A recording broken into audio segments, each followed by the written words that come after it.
काहीतरी गोष्टी असतात त्या कधीच बदलत नाही. काळ्या दगडावरची रेस असं म्हणतात. आता दगडावरची रेस काळा तिला गोरा तिला काही घेतला. दगडावरची रेस म्हणजे न बदलणारी गोष्ट. ठीक आहे, न बदलणारी गोष्ट. आता सूर्य पूर्वेकडून उगवतो, न बदलणारी गोष्ट. पश्चिमेकडे मावळतो, न बदलणारी गोष्ट. झाडात क्लोरोफिल, न बदलणारी. ज्या घटक आहेत वातावरणात ते लोक आहेतच. म्हणजे दगडावरची रेख याचा अर्थ न बदलणारी गोष्ट. ठीक आहे. त्यानंतर भेकड मनुष्याला दळूबाई म्हणतात. आता आपण पाहतो आजूबाजूला काही लोक असतात, त्यांना साधंही म्हणलं की एखादी गोष्ट थोड्या मोठ्या आवाजात जर बोलले तुम्ही एकदम घाबरून जातात, एकदम घाबरून जातात. असे असे भेकड व्यक्ती जे असतात, भेकड व्यक्ती काही जरी म्हणलं अशा व्यक्तीचं समाजात शोषण लय होते. आणि तुम्ही लक्षात ठेवायचं, आयुष्यामध्ये कुठेही मुली आहात दळूबाई म्हणून कधीच आयुष्य जगायचं नाही. याचा अर्थ टीट फॉर टॅट हे तोंड आहे की पूर्ण जशाला तसं बोलायची हिंमत ठेवा. जर जगात दळूबाई म्हणून जगत असाल तर तुमच्यासारखी व्यक्ती, याचा अर्थ तुम्हाला कधी कधी असाही शब्द बोलला जाईल की तुम्ही मुली आहात, संस्काराच्या नावाखाली बोलूच नाही. ही गोष्ट शिकवल्या जाईल. मायबाप शिकवतील, शिक्षक शिकवतील, समाज शिकवतील. पण याचा अर्थ कुठलीही गोष्ट आम्ही एक्सेप्ट करू तुम्ही म्हणायले म्हणून वयानं मोठ्या एक संदर्भ देता तुम्ही. दुसरं आम्ही तुमचे नातेवाईक किंवा मायबाप ही एक संदर्भ देतात म्हणून. पण दळूबाई व्यक्तीने एक लक्षात ठेवायचं की नेहमीच्या नेहमी बॉस इज ऑलवेज राईट म्हणल्यासारखं सगळ्याच्या सगळ्या टाइमला सगळीच व्यक्ती बरोबर नसतात. कायमस्वरूपी काहीच नाही. इव्हन सायंटिस्ट लोकांच्या जेवढ्या थेऱ्या झाल्या, जेवढे सिद्धांत मांडले, ते पण दुसऱ्या वैज्ञानिक माणसानं बदलून टाकले. याचा अर्थ मायबाप पण चुकीचं बोलू शकतात, भाऊ बहीण पण चुकीचे बोलू शकतात, मास्तर पण चुकीचं बोलू शकतो. समाजातली बरीच जी व्यक्तिमत्व म्हणतात त्यांच्यातही चुका असू शकतात आणि शब्द जाणीवपूर्वक वापरायला शकतात. याचा अर्थ ते चुकीचेच असतात असं म्हणून नाही तर अर्थ काढणारे ते काढतात. लक्ष द्यायला लागलं. त्याच्यामुळं तुम्ही दळूबाई म्हणून भेकड म्हणून राहायचं नाही. त्यांच्या प्रत्येक प्रश्नाला कधी कधी उत्तर द्यायचं शिका. लक्ष द्यायला लागलं. दळूबाई का बुजदिल माणसं. आपण दळूबाई म्हणून जगणार आहोत का? ते पक्का लक्षात ठेवायचं. ठीक आहे. देव माणूस म्हणजे लई या माणसाचं लई सध्या शोषण चालू आहे. आधुनिक काळात देव माणसाचा कार्यक्रम सज्जनपणानं वागायला लागले. ते प्रत्येक माणसाला सज्जनच समजायला लागलं ना आपली कथा व्यक्त करायला लागली. त्या माणसाचा कार्यक्रम कोणी वाजवायला लागला. इव्हन तुमच्या कहाण्या पण विकल्या जात्या. तुम्ही जे भावना व्यक्त करता ते कहाण्या मार्केटिंग केलं जाते. बरोबर आहे? काय केलं जातं? मार्केटिंग. दुःख पण आहे अशा देव माणसाचं सध्या नाही का काय करायला लागलं माहिती आहे का? सज्जन माणूस म्हणतात. त्याच्यामुळे सध्याच्या काळात तरी कलियुगात सज्जन माणसाची दशा झालं. ठीक आहे, त्याला मानसिक समाधान आहे, पण त्याला मानसिक समाधान असून असून काही आपला दळभद्री समाजातला एक घटक आहे की अशा माणसाचं शोषण लई करायला. ते तुमच्या आजूबाजूला तुमचा चुलता असेल, काका असेल, कोणी गावातला एखादा साधा माणूस असेल, समाजातला एखादा नेता असेल, अशा माणसाला लोक सज्जन माणसाचं लई कार्यक्रम अजून काय करायचं. त्याच्यामुळं कधीतरी अशा माणसाची बाजू घ्यायची शिका. ठीक आहे. तुमच्या इव्हन मायबाप सुद्धा एखाद्या सज्जन माणसाला त्रास देत असतील तरीही तुम्हाला पाठीराखा म्हणून कोणाचं राहायचं. कारण त्या कहाणीसारखं आहे. एका वेळेस काय झालं माहिती आहे तुम्हाला? एक जंगलात नाही का एक चिमणी होती आणि आवाढव्य जंगलाची आग विझवायची. आता आवाढव्य जंगलाची आग विझवताना चिमणी आपल्या चोचीनं काय करायला लागली? पाणी टाकायला लागली, विझवायला. एक बलाढ्य नाही का तिकडून प्राणी आला काय म्हणला, ए चिवताई तू आपली ते आग विझवायला लागली. जंगल कधी विझल ना बाई, तुझी चोच केवढी, तू केवढी, जंगल केवढा, आग केवढी, विझणार कधी? तिनं उत्तर एवढं छान दिलं. कोणतं उत्तर होतं माहिती आहे? भाऊ म्हणे जरा असं लक्षात घे, तू जे करायला लागला निष्क्रियता आहे त्याला म्हटलं. तू काहीच कर नाही. मी तरी एका यादीत याल क्रियाशीलतेची, काहीतरी क्रिया करायची. जेव्हा इतिहास लिहिला जाईल इतिहास, तेव्हा माझं नाव आग विझवणाऱ्याच्या यादीत येणार, आग लावणाऱ्याच्या यादीत. कोणाच्या यादीत येणार? आग विझवणाऱ्याच्या. त्याच्यामुळं माणसाला आग विझवणाऱ्याच्या यादीत याच. लक्ष द्यायला लागलं. त्याच्यानंतरची गोष्ट धोपट मार्ग, सरळ मार्ग. कधी कधी माणसानं धोपट मार्ग स्वीकारले पाहिजे. सरळ बोलणं सरळ येतं. धोपट मार्ग असावा. तिप्पट असले इकून बोलायचं, टोमण्यात बोलायचं, असं करायचं, तर काय लय स्पष्ट वक्तव्य. दोपट नाटक ठेवायचं ठेवा, नाही ठेवायचं मार्ग. दोपट मार्ग असला पाहिजे बोलताना, वागताना, याच्यात नाही तर बोलायचं एक पण सांगायचं तिसरंच. ठीक आहे, कसं असलं पाहिजे माणसाचं आयुष्यात, कोणता मार्ग असला पाहिजे? दोपट मार्ग. त्याच्यानंतर कसे नवकोट नारायण, काही काही आहेत जगात नवकोट नारायण. लई श्रीमंत लोक असतात, पण आजकालचे श्रीमंत लोकांचा दर्जनपणा म्हणजे काही बरं, मी सगळ्याबद्दल बोलत, श्रीमंती स्वतःच्या कॅलिबरवर असली पाहिजे. माझ्या टॅलेंटवर लोकांचं लुटून झालेली श्रीमंती तुमचा बदला, कोणाच्या तरी बदुआ, कोणाचा तरी श्राप घरात घेऊन यायचं. हे जर बनायचं असेल नवकोट नारायण, तर त्या नारायणाला लाज वाटली पाहिजे. माझ्या हातात आलेला पैसा हा नीतिमत्तेचा.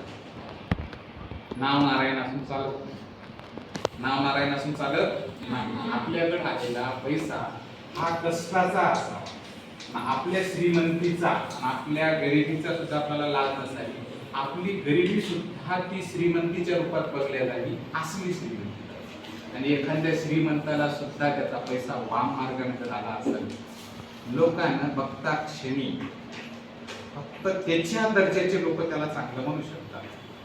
ज्याच्याकडे नीतिमत्तेचा असा मोठा वाटा आहे नाही, ते माणूस तुम्हाला प्रवासादर म्हणून का नाही म्हणा. म्हणून नवकोट नारायण बनत असताना श्रीमंत बना, नक्की बनावं, स्वप्न लई मोठं पाहिजे. पण पाहत असताना जरासा विचार करायचा, कोणाचं तरी बदुवाचं धन आपल्या घरात घेऊन यायचं का? घेऊन यायचं का? नवकोट नारायण बनणं चांगलं, श्रीमंत. ओके, मग ह्या जीवनात या माणसाची भेट मला लई भारी झाली. म्हणजे काय माहित आहे का, काय दिवस म्हणते हो हो हो बा. कदाचित त्या माणसाचं नाव डॅश डॅश डॅश सोडून त्याचं नाव ठेवायला लागत होतं हो बा, कारण जगात तो कोणाला नाही म्हणतच. काही असली लोक फार विचित्र असतात. म्हणजे तुम्हाला म्हणतात तुम्ही पण चांगले हो, तोय चांगला हो, ती चांगली हो. असले लोकांना नाही का तुम्हाला सांगतो, अशा मूर्ख लोकांमुळे सगळे आयुष्यात नाही का उद्ध्वस्त हो बाबा. आता तुम्हाला माहित असेल, समजा एखाद्या वेळेस तुम्ही म्हणायला लागले, एखाद्या मैत्रिणी तुम्हाला विचारलं तू ती कशी आहे का, चांगली आहे का? हो. हा कसा आहे का? ते पण चांगलं हो. ते चांगलं हो. जग सगळं चांगलं. कधीतरी कुठे एखाद्या स्पष्टपणे बोललं की एखादी व्यक्ती वाईट आहे, आता मला सांगायचं येतं, समजा एक येलो कलरचा डॉट दिसायला लागला, नाही हा ब्लॅक डॉट आहे की नाही? हो, नक्की सर म्हणले. अरे येलोला येलो म्हणायला काय प्रॉब्लेम आहे की नाही?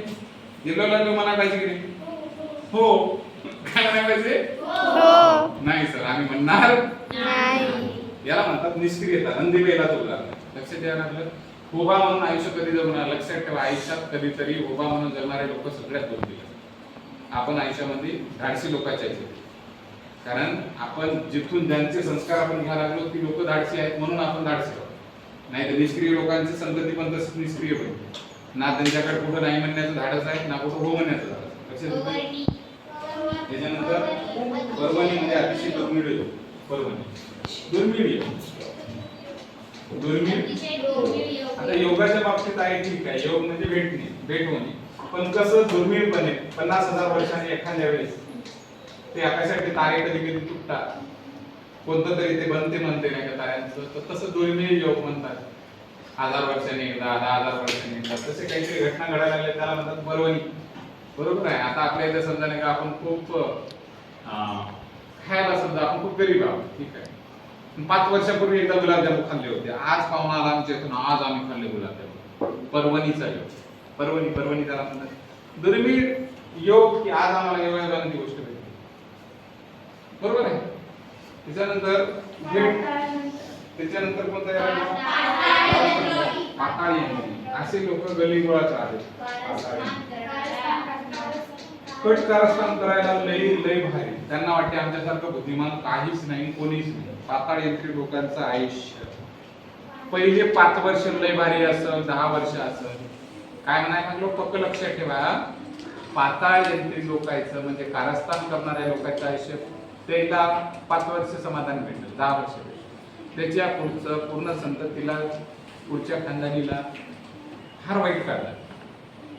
कारस्थान कोणाच्या आयुष्यात करायचे तर असतात का? कारस्थानी माणसाच्या घरात कोण कारस्थान करून जाईल, कधी जाईल, टाइमच नाही का. म्हणून एक लक्षात ठेवायचं, पाताळ यंत्री होण्यापेक्षा निष्क्रिय बना बाबा. याची बाजू नाही घालून त्याची बाजू नाही, त्याच्यापेक्षा ते हो बाबा. पाताळ यंत्री माणसं काय करतात? कारस्थान करतात. कोणाची कसं काट लावायचा यंत्र बा. कमीत कमी पाताळ यंत्री बनायचं असेल तर चाणक्यासारखं तरी बना. एक मोठा महान राजा निर्माण करायचा. येड्याचा बदला पाताळ यंत्री कोणाचं माहिती का? एखाद्या निर्दोष माणसाचा बळीचा बकरा करायला पाताळ. काय काय यायच्या, मंत्र्यापासून यायच्या, तंत्र्यापासून मोठे मोठे लोक त्याच्यावर, समजा असली लोक पाताळ यंत्री काय करणार होय. मुंगीचा जीव घेऊन लोकांना सांगायला हत्तीचा जीव घेतला. काही फायदा असते का त्या पाताळ यंत्रीचा? म्हणून लक्षात ठेवायचं, पाताळ यंत्री बनलं तर काहीतरी नवनिर्माण करण्यासाठी बना. की आपल्या हे षडयंत्रण करण्यामागे काहीतरी खूप मोठं निर्माण झालं पाहिजे, ज्याच्यामुळे लाखो लोकांचं भरं झालं पाहिजे. असलं काहीतरी पाताळ यंत्री. ते लोकांचं कांड करून वाईट करून काय भेटणार काय आहे का? पाताळ यंत्री बनायचं तर चांगल्या पद्धतीने लक्षात ठेवायचं. निसर्गात नसते. मग काही लोक म्हणतात पांढरा कावळा. आता ही पांढरा कावळा म्हणजे काय? निसर्गात नसलेली वस्तू निसर्गात नसली. मला ना तुम्हाला काय सांगू, असा पांढऱ्या रंगाचा हत्ती घेऊन या. अरे बाप्पा नाही ना, पांढरा हत्ती असते नाही. मला पांढरा हत्तीच पाहिजे. काय करतात तुम्ही? अरे बाप्पा नाही ना, केवळ पांढरा कावळा. म्हणजे जी गोष्ट नाही तेच म्हणायचं तुम्ही. जी वस्तू नाही ती पाताळ, त्याला काय म्हणायचं? पांढरा. लक्षात द्यायला जी वस्तू नाही ती डिमांड करणं. त्याच्यानंतरची गोष्ट पहा, काय कोणता? टिकले पान. काय? पांढरा. लोकांचे केस पांढरे झाले की लवाड्यालाही सुचतात. पांढरा लबाड व्यक्तीला म्हणतात. हे ना म्हणजे काय सांगावं आता, आजूबाजूला असे लोक खूप असतात. या बोटावरचा तुका तुम्हाला एक बोलतील, त्याला एक बोलतील, तिला एक बोलतील. पांढरा परिस म्हणजे अशी आपल्याला कल्पनाच नाही. मी एवढ्यात नाही का त्या पांढऱ्या परिसराची संख्या, मला तर वाटतं जनगणना करताना लोकसंख्या यायची नाही का, त्यांनी पांढऱ्या परिसराची संख्या लिहावं. ते शब्दच बदलावं. लबाड्यांची संख्या लई वाढली आहे. लई म्हणजे लई. लक्ष द्यायला लागतं. जनगणना नाही, पांढरा परिस गणना. लक्ष द्यायला लागलं का? पांढरा परिस म्हणजे काय? काय म्हणतात पांढरा परिस म्हणजे? काय म्हणायचं?